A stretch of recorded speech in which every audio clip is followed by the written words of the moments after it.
Hello po. So ito na nga po at eksaktong 8:30 ay pinasakay na po tayo dito sa eroplano. So ito na nga po at ang ire-ready nyo lang po dito ay yung inyong boarding card.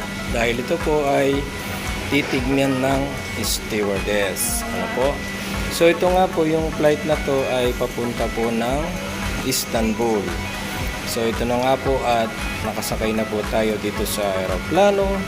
At alam niyo po ang pinipili ko po bago do sa checking counter ay aisle seat. Dahil kasi po ang kagandahan po sa aisle seat kasi ay anytime na gusto niyo pong pumunta sa CR ay hindi na po kayo makakaistorbo ng yung katabi.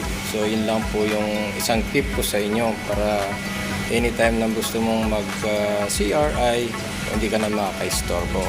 Okay po. So yun na nga po at exactly 9:15 ay lumipad po yung ating sinasakyang eroplano. So pagkatapos po ng take-off ay magse-serve po sila ng dinner. So ito po yung naging dinner natin. Mayroon po siyang mixed veggies. Ayan, salad po. Parang salad po yan.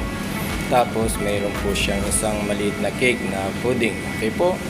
At hihingi din po tayo ng juice. At ito po yung pinaka main course nila. Dalawa po yung option dito. Isa pong pasta at isa pong beef. Okay po. So yan na nga po yung ating pagkain. So ang entertainment, in-flight entertainment naman po ay okay. Dahil po alam nyo 13 hours po yung biyahe dito. So marami rin po kayong pagpipilian. Movies, music, lahat po nandito na, siguro more than 1,000 po ito.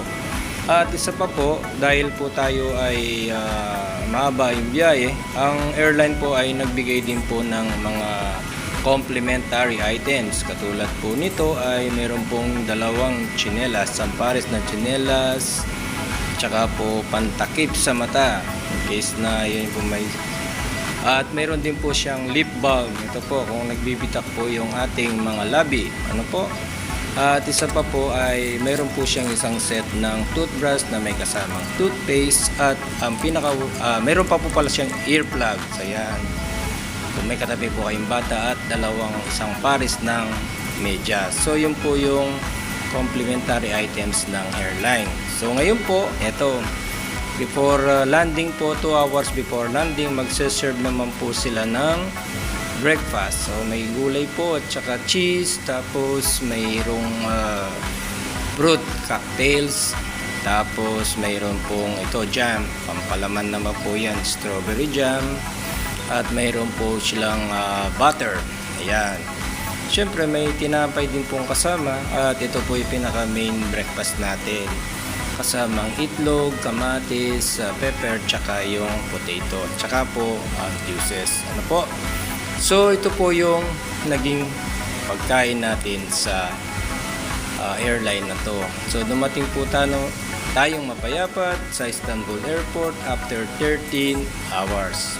So yan na nga po at ayun, nakarating na po tayo dito sa Istanbul Airport. Okay po, maraming salamat po sa panonood at maligayang paglalakbay sa ating lahat.